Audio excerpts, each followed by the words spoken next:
So, hello! Ako ay nagbabalik para ibahagi ulit ang mga kaganapan this past week. Madami akong idadagdag sa videong ito kasi madami yung nangyari. Kaya, let's go! Yung una pala is hunting. Meaning, naghahanap ako ng mga stranger or mga kakilala ko na pwedeng maging part sa ating small world. So, yun.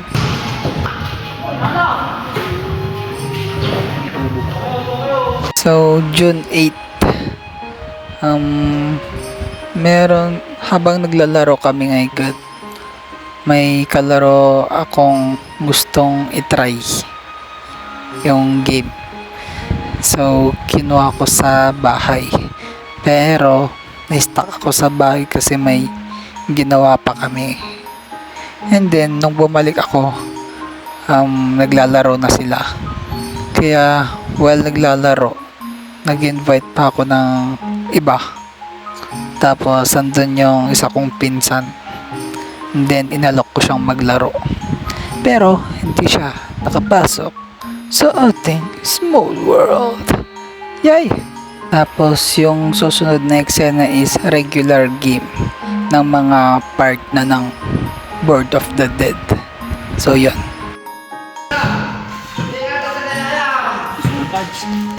And then pagkatapos naming maglaro ng basketball, nandun yung top 1, tapos top 2 and top 3, and naglaro kami sa court. And then, so medyo magulo yung rule number 7, which is, kunwari nanalo ka ng isang day sa month ng June, and then nanalo ka ulit kinabukasan, madadagdagan yung win mo. Kapag nanalo ka ng 2 beses, magiging 2 winnie per winnie na. And then kapag pangatlong araw, kailangan mong manalo ng 3 beses para ma-activate yung spell na 3 winnie per winnie.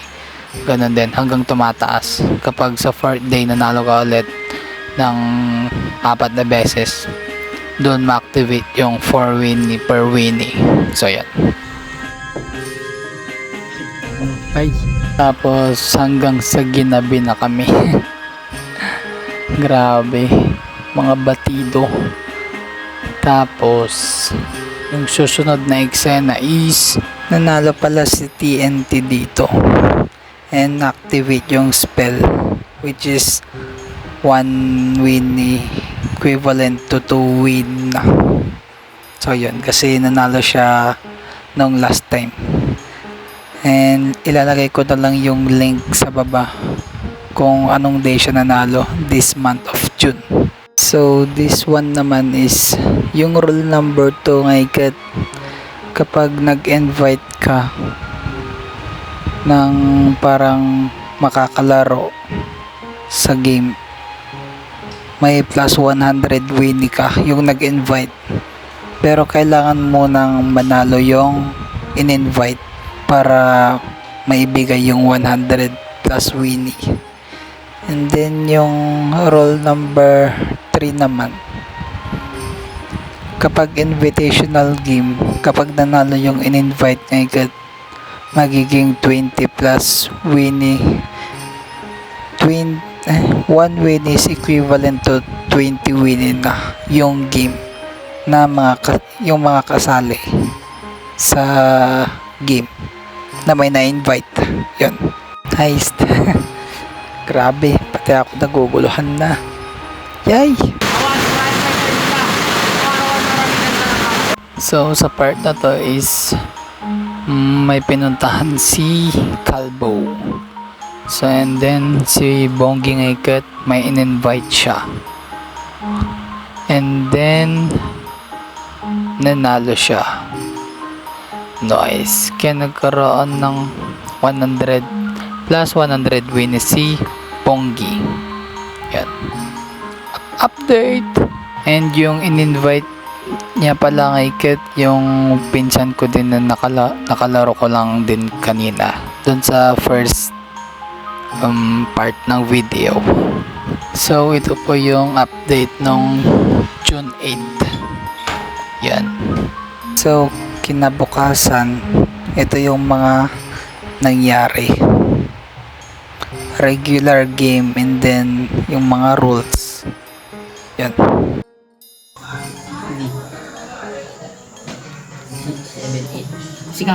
So in this part is may invite si Kalbo.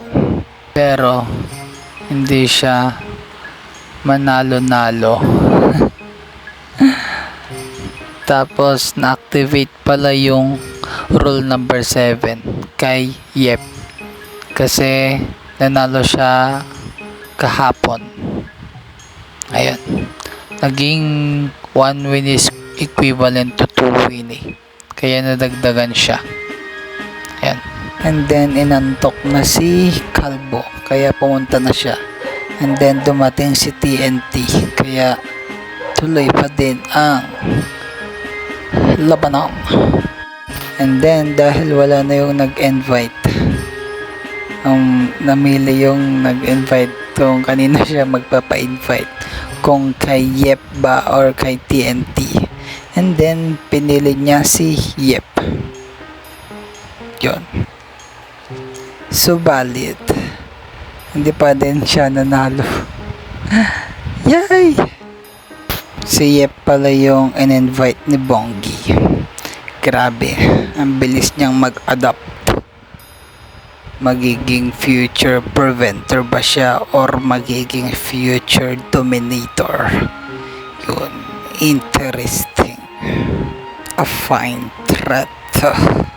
So, update nung June 9. Yan. So, ayun lang po. Hanggang sa muli. See you again.